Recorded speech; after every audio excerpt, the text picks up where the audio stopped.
मध्य प्रदेश परिवहन विभाग द्वारा कोविड महामारी को लेकर अन्य राज्यों की बस परिवहन पर पिछले 23 मार्च से लगाई गई रोक हटा ली गई है, जिससे बस ऑपरेटरों और आम जनता ने राहत की सांस ली है। दरअसल पिछले 48 दिन से पूरी तरह बंद अंतर्राज्यीय बस सेवा को अब खोल दिया गया है, लेकिन कोरोना के बढ़ते केसों के चलते महाराष्ट्र का परिवहन 22 जून तक प्रतिबंधित किया गया है। जानकारी देते हुए मध्य प्रदेश के additional transport commissioner Arvind Saxena ने बताया कि कोविड के चलते सभी बसों के परिवहन पर रोक लगा दी गई थी, जो अब खोल दी गई है। हालांकि इससे विभाग को रेवेन्यू का काफी नुकसान हुआ है, लेकिन कोरोना महामारी के मानव जीवन को बचाना सबसे ज्यादा आवश्यक था और हम प्रदेश को सुरक्षित रखने में कामयाब रहे हैं। फिलहाल राजस्थान, उत्तर प्रदेश और छत्तीसगढ़ से जुड़ी परिवहन सेवा प्रारंभ कर दी गई है। वहीं इससे लगभग 1 करोड़ से ज्यादा के राजस्व का नुकसान हुआ है। उत्तर प्रदेश राजस्थान के लिए बसों का परिचालन शुरू किया गया है,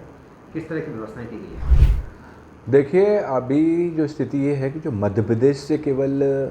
महाराष्ट्र की जो अंतर्राज्यीय बसें हैं, इनका जो है परिसंचलन या संचालन ये 22 जून तक प्रतिबंधित है। और इसके अतिरिक्त जो मध्य प्रदेश से राजस्थान, उत्तर प्रदेश और इसके अतिरिक्त छत्तीसगढ़, इनके साथ जो अंतर्राज्यीय बसों का जो परिवहन आपस में जो है प्रतिबंधित रखा गया था, उस पर से प्रतिबंध हटा दिया गया है। और इन तीनों राज्यों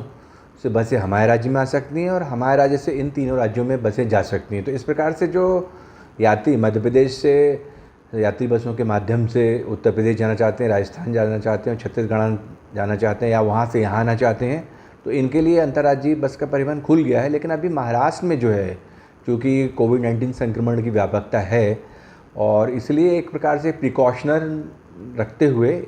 और इस कारण से अभी 22 जून तक जो महाराष्ट्र में की ओर चलने वाली हमारी बसें हैं और वहाँ से आने वाली बसें हैं, इन पे जो है आपस में इस प्रकार का प्रतिबंध हमने लागू किया है कि इसके महाराष्ट्र के साथ हमारा अभी बस का संचालन जो है 22 जून तक प्रारंभ नहीं होगा। वहीं यदि बात की जाए कितना नुकसान हुआ है, क्योंकि 2 महीना कुछ 1.5 महीने से ऊपर हो गया है और साथ ही जो महाराष्ट्र की बसें हैं अभी और भी 22 जून तक जो है बंद रहेंगी, तो कितना नुकसान होने की? देखिए, महाराष्ट्र के साथ हमने जो है 23 मार्च से जो इंटर स्टेट हम लोगों का जो मूवमेंट है बसों का, वो प्रतिबंधित कर दिया था। इसी प्रकार से छत्तीसगढ़ से 7 अप्रैल को प्रतिबंधित किया था, लेकिन शुरू कर दिया है 16 जून से। और इस प्रकार उत्तर प्रदेश से हमने जो है वो प्रतिबंधित किया था 29 तारीख से, और 30 तारीख को राजस्थान से प्रतिबंधित किया था हमने अप्रैल में, और फिर उसके बाद मई में पूरा ये लागू रहा और 16 जून से वहाँ भी स्टार्ट कर दिया हमने। तो कुल मिला के जो है अलग अलग अवधि का हम लोगों ने कैलकुलेशन किया है जो, तो उससे टोटल 333 स्थायी परमिट वाली बसें हैं चारों स्टेट्स में। तो उससे लगभग हमको 1 से सवा करोड़ का लॉस जो है रेवेन्यू का हुआ है। लेकिन कोविड-19 संक्रमण की जो व्यापकता थी और जो जीवन को उससे हानि पहुंचने की संभावना थी, जनजीवन को, उसको दृष्टिगत रखते हुए ये अत्यंत आवश्यक था कि पहले हम ये सोचें कि रेस्ट्रिक्शन लागू करें और इस प्रकार की स्थिति करें जिससे मानव जीवन सुरक्षित रहे। वहीं कुछ परमिट भी सरेंडर किए गए थे। देखिए, हमारे यहाँ जो है फॉर्म के है, उसमें जो है प्रोविज़न रहता है कि धारा जो 11 है उसके तहत जो हमारी कराधान नियम की, उसके तहत जो बस ऑपरेटर हैं वो के फॉर्म के अंतर्गत अपनी गाड़ी को जो है वो सरेंडर कर सकते हैं। और गाड़ी को जब वो समर्पण कर देते हैं तो ये मान लिया जाता है कि जब गाड़ी सरेंडर कर दी तो धारा 3 का जो कराधान हमारा जो अधिनियम, उसके तहत कोई भी उनके ऊपर पेनल्टी हम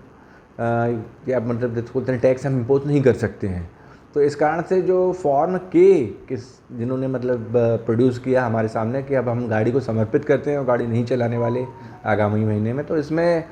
ये स्पष्ट आदेश परिवहन आयुक्त महोदय ने जारी कर दिए हैं कि किसी भी प्रकार का कोई टैक्स जो है अब उनसे ना लिया जाए, एडवांस टैक्स। और इसके अतिरिक्त फॉर्म ओ भी रहता है। तो फॉर्म ओ में जो है जब आकस्मिक परिस्थितियाँ कुछ विशेष कारणों से, जैसे महामारी हुई या कोई बाढ़ हो गई या कोई पुल टूट गया, इसके कारण निर्मित हो, तो इस समय जैसे आप जानते हैं कि ये वैश्विक आपदा कोविड-19 संक्रमण ये काफ़ी व्यापकता लिए हो रहा, तो उसके कारण जो फॉर्म 13 जो सेक्शन 13 है उसके तहत मतलब जिन्होंने फॉर्म ओ में इंफॉर्मेशन दी हम लोगों को, तो उसको हम लोगों ने जो है उसमें एक स्पेयर टैक्स बोलते हैं, तो स्पेयर टैक्स भर लगेगा उसमें, और जो रेगुलर टैक्स लगता है वो नहीं लिया जाएगा उनसे, जो सेक्शन 13 के अंतर्गत है।